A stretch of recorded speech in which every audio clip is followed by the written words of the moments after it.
if you're proud, if the people around you would describe you as being proud,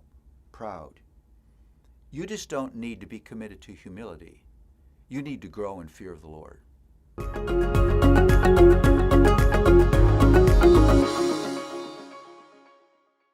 Well, one of the dominant underlying themes of Proverbs is humility. I would say it this way: it's a core, underlying, transcendent theme of Proverbs.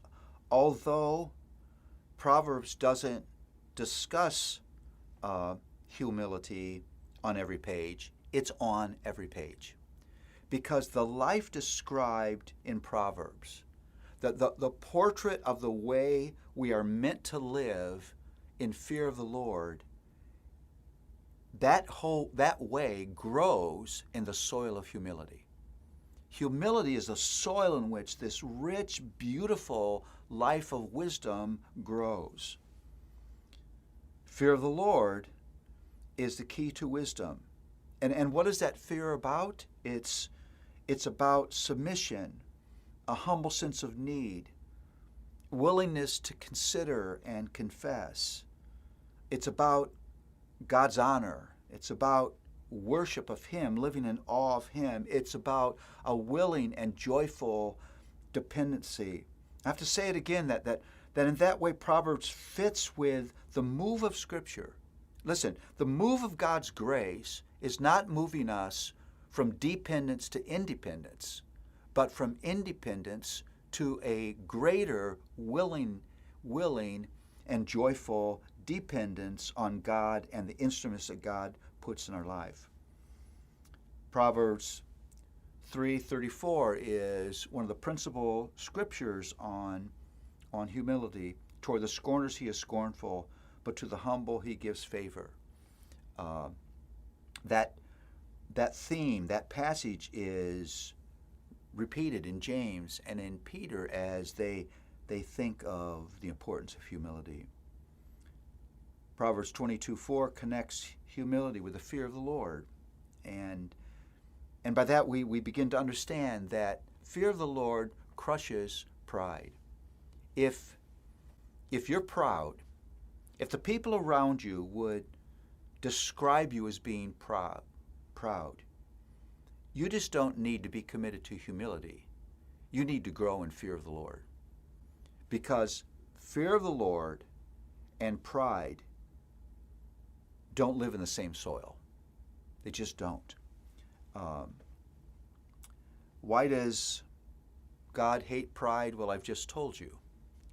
Because a proud man is a man who lacks fear of Him.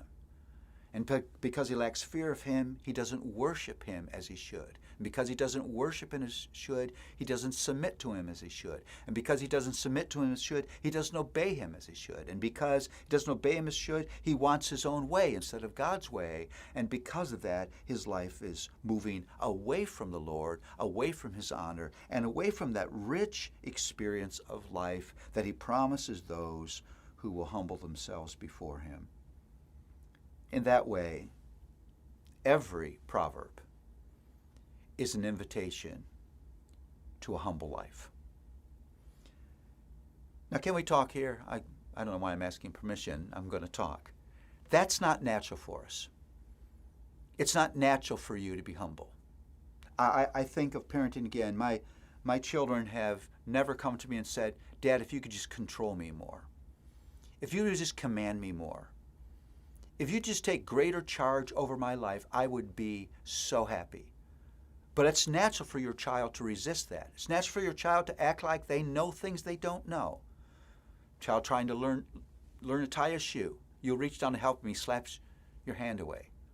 He could try to make a bow for the next century, and he'd never make a bow because he doesn't know how. But there's an instinct inside of him that says, I don't want to be a person who needs help. And so we're confronted with this life that God says, this is the good life, this is the rich life. It's lived in humble recognition of my position, my authority, and your desperate need of me. And so once again, As I've said over and over again, you cannot read the Proverbs without running to the cross. Because the Proverbs tells me again and again the thing I most need to be rescued from is me, and there's grace for that rescue.